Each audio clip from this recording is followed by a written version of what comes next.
किसान साथियों, ये लेस वन देखिए आप, इसमें इतना चारा हो रहा है, घास हो रहा है, मोथा घास हो रहा है। दूर से देखने पर ऐसा दिखता है जैसे कोई फसल बो रखी है हमने, लेकिन इसमें चारा ही इतना है। अगर हम इसकी निराई गुड़ाई करवाएंगे तो बहुत सारा पैसा लग जाएगा। तो इसके लिए हम एक स्प्रे कर रहे हैं इसमें लेस वन के खरपतवारनाशी के लिए। तो ये जो दवा हम ले रहे हैं इसका नाम है ऑक्सीफ्लोरफेन 23.5% ईसी, और ये ऑक्सीफेन के नाम से आती है। और इसकी जो कंपनी है वो इंडो स्विच केमिकल कंपनी है। आप और दूसरी कंपनी का भी ले सकते हैं, लेकिन इसमें जो टेक्निकल है वो ऑक्सीफ्लोरफेन 23.5% इसी होना चाहिए, ये आपको ध्यान रखना है। तो एक टंकी की जो हमने दवा डाली है 15 लीटर की टंकी की, वो है 15 ml।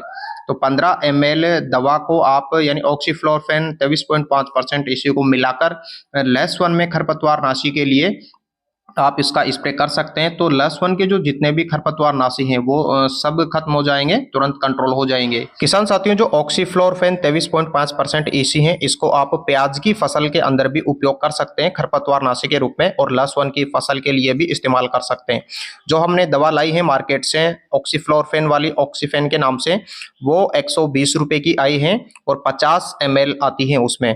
तो ज़्यादा महंगी नहीं है, लेकिन आपको एक टंकी के अंदर 15 ml डालना है इसको। और टेक्निकल आपको विशेष रूप से ध्यान में रखना है ऑक्सीफ्लोरफेन 23.5% ईसी।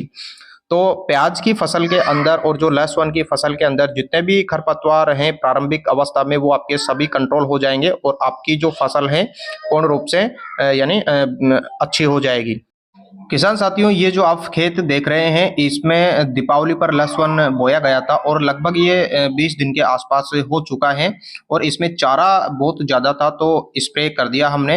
अगर आप लेस वन में स्प्रे करें ऑक्सीफ्लोरफेन 23.5% ईसी का, तो मात्रा का आप ध्यान रखें, 15 ml या ज़्यादा से ज़्यादा 20 ml प्रति टंकी 15 लीटर वाली डाल सकते हैं। इससे ज़्यादा आप इसका जो डोज है वो उपयोग में ना लें, क्योंकि वैसे तो ये 1 ml प्रति लीटर के हिसाब से डलती हैं, तो आप इसी हिसाब से डालें। अगर आप ज़्यादा डालोगे तो आपका लेस वन झुलस सकता है या कमज़ोर हो सकता है, विपरीत प्रभाव पड़ सकता है। तो मात्रा का आप विशेष ध्यान रखें। किसान साथियों, स्प्रे करने के बाद में जैसे ही 4-5 दिन या 6 दिन के बाद में हम वापस से इसका वीडियो बनाएंगे कि जो खरपतवार है वो गया है या नहीं गया है, कितना खत्म हुआ है, कैसी कंडीशन है, वापस से हम इसका वीडियो बनाकर डालेंगे। तो चूंकि ये जो हमारा खेत नहीं है, हमारे गांव में एक किसान है उनका खेत है, तो वहां पर हमने जाकर वीडियो बनाया था और उनसे दवा के बारे में जानकारी ली थी। तो सब्सक्राइब कीजिए हमारे चैनल को। जय हिंद, जय भारत, नमस्कार।